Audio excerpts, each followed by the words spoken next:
살아남는 이들 제 45장 불법의 비밀.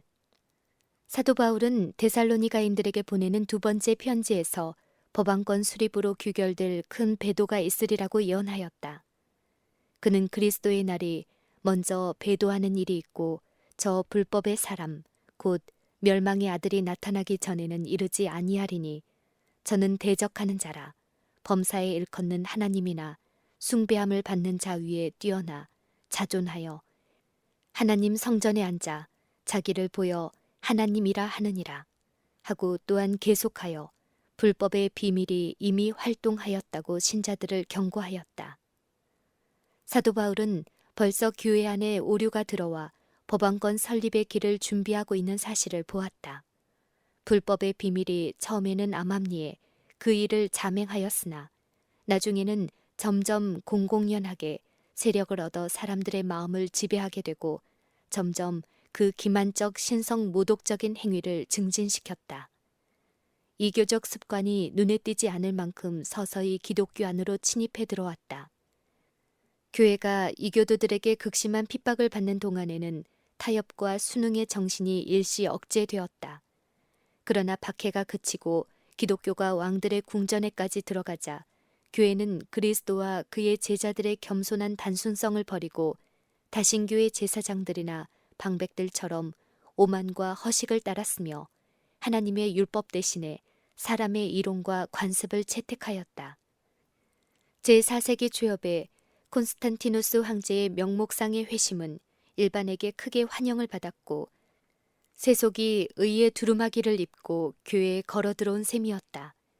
이리하여 부패는 급속도로 진행되었다. 겉으로는 이교가 정복을 당한 듯했지만 사실은 승리자가 되었다. 그 정신이 온 교회를 지배하였다. 이교적 교리와 의식과 미신이 그리스도인으로 자처하는 많은 사람의 예배와 신앙에 스며들어왔다. 이와 같이 이교와 기독교 사이의 타협은 하나님을 대적하고 하나님 위에 자기를 높이라고 예언한 죄악의 사람을 대두시켰다. 이러한 거짓 종교의 대규모적 조직은 사단의 권세가 만든 걸작, 즉 스스로 보좌에 앉아 마음대로 세상을 지배하려는 사단의 노력의 기념탑이다.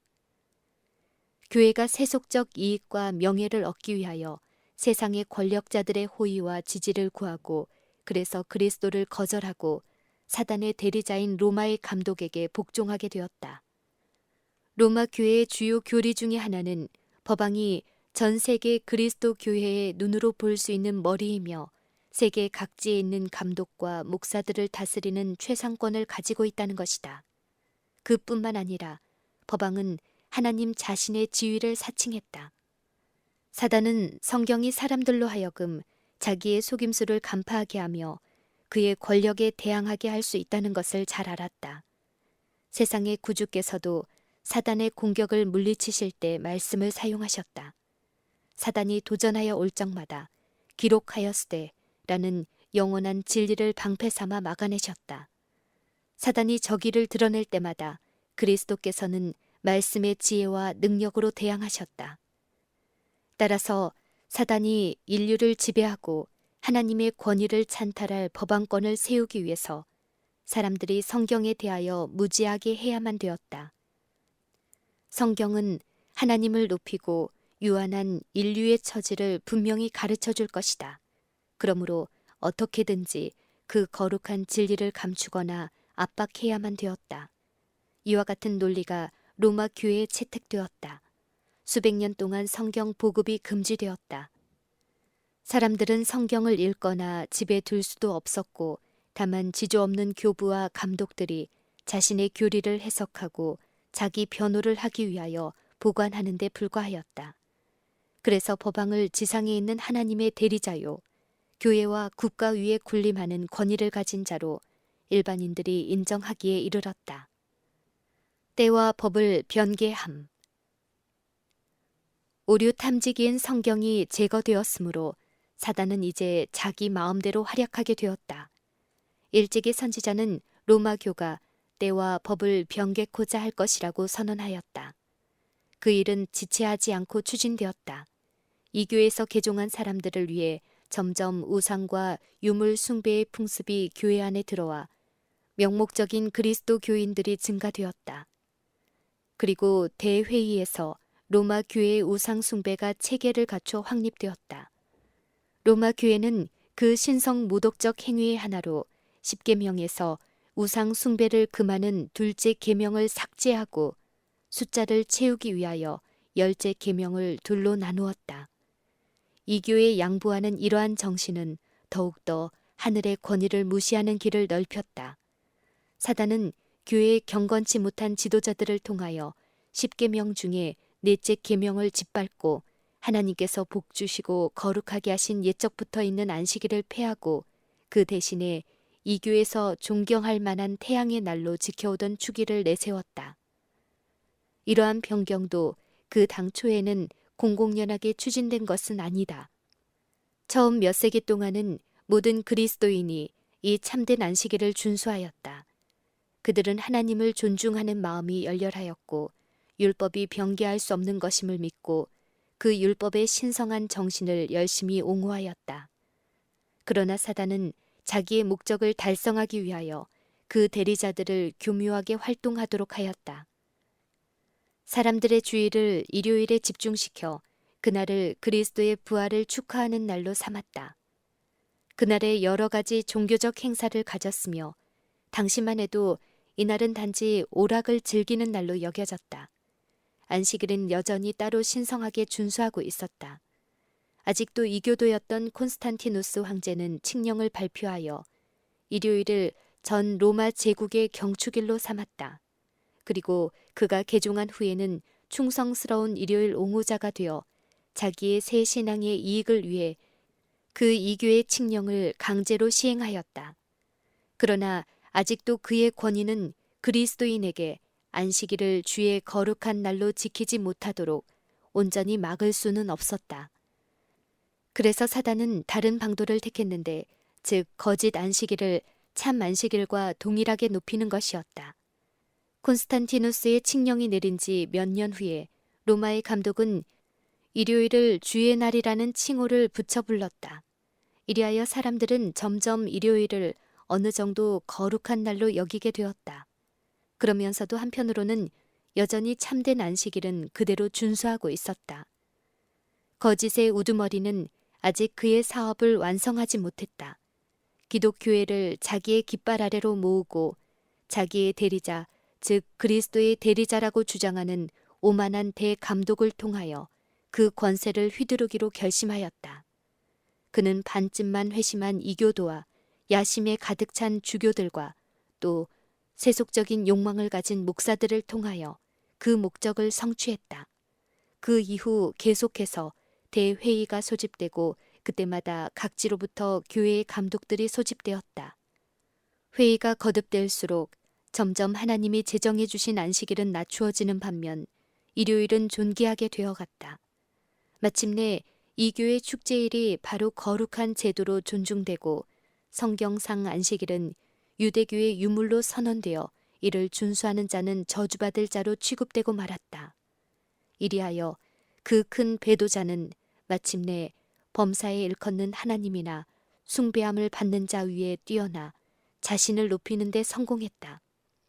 그는 전 인류에게 살아계신 참 하나님을 명백하게 가리키는 하나님의 유일한 율법을 감히 변경하려 하였다.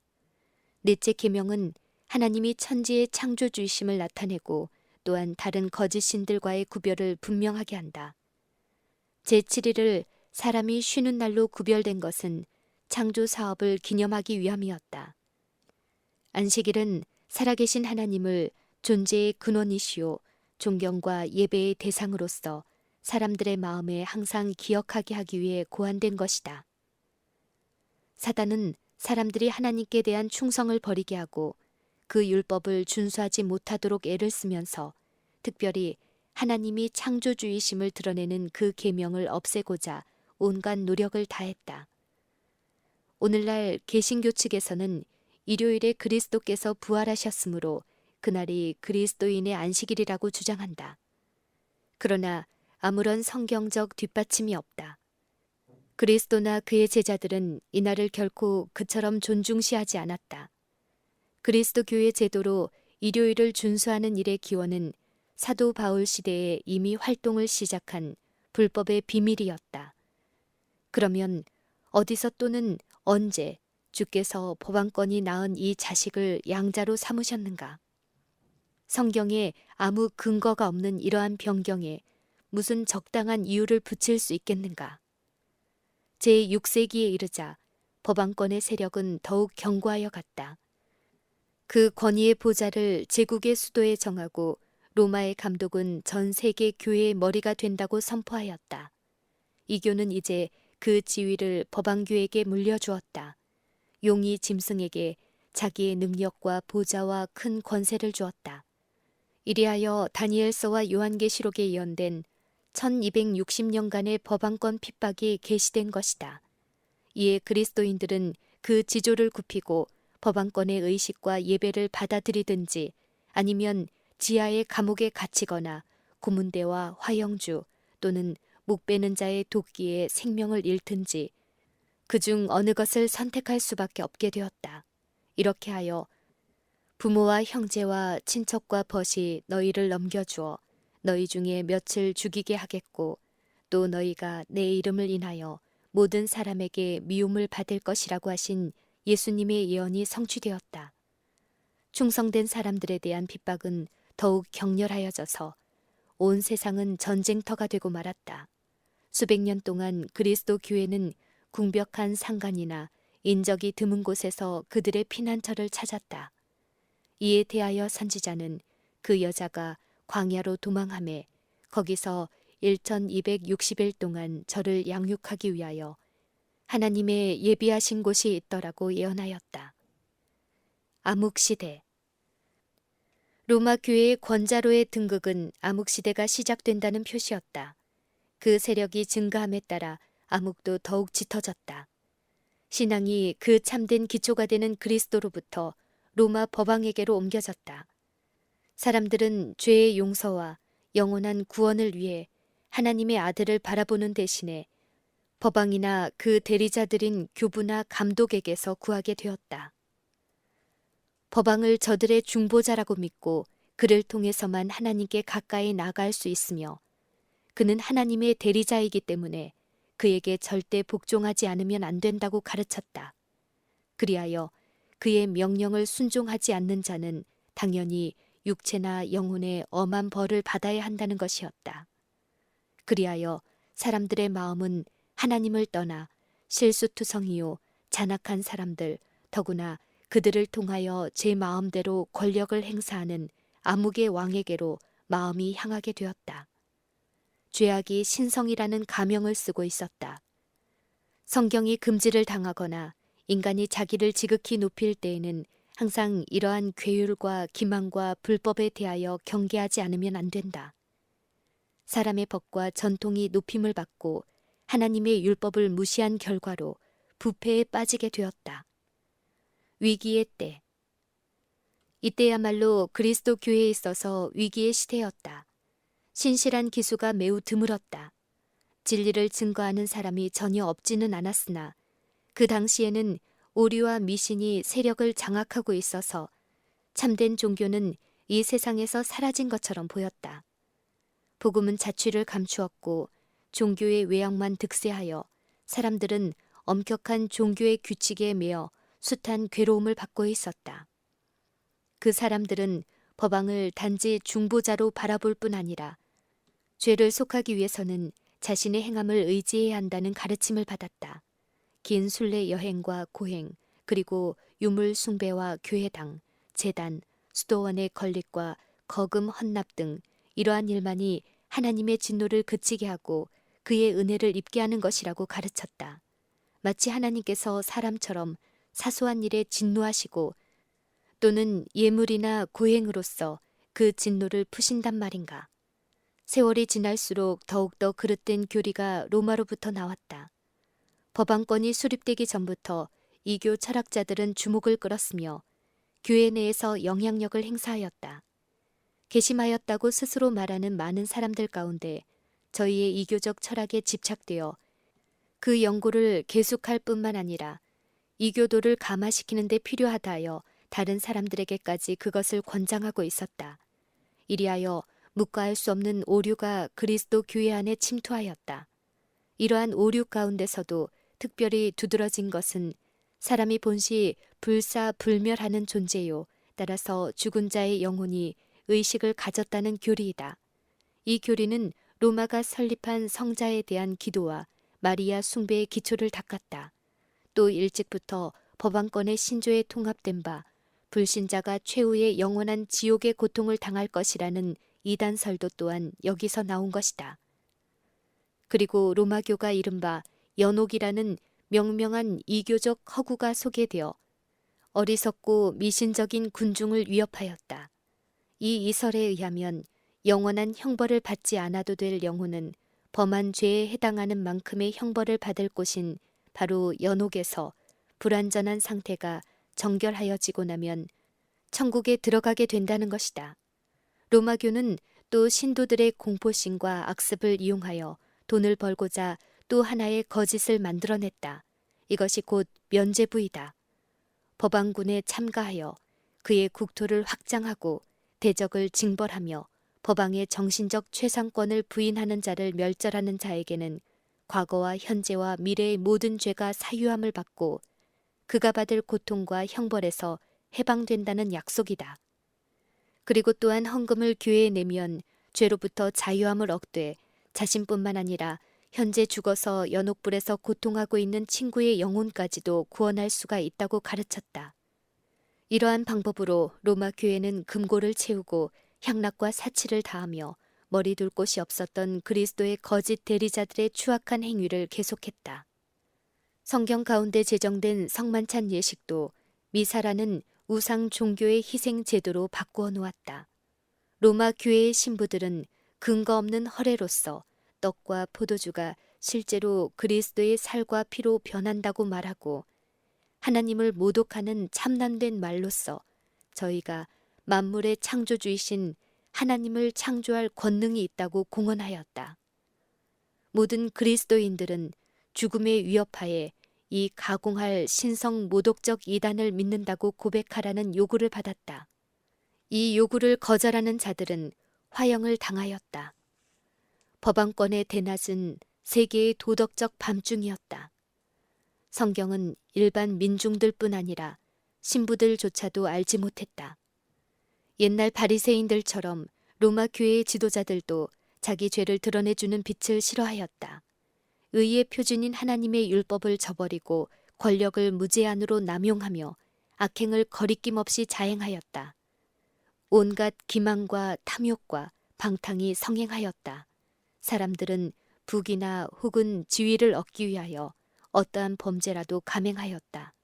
법안과 감독의 궁궐은 극도의 방탕을 연출하는 장소이었다.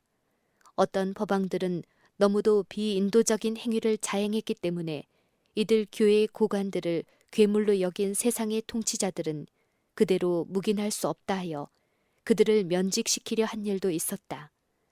그리하여 수세기 동안을 학문과 예술과 문화의 모든 면에 걸쳐 아무런 진보도 볼 수 없었고 그리스도 교국은 도덕적, 지적 마비 상태에 빠지고 말았다.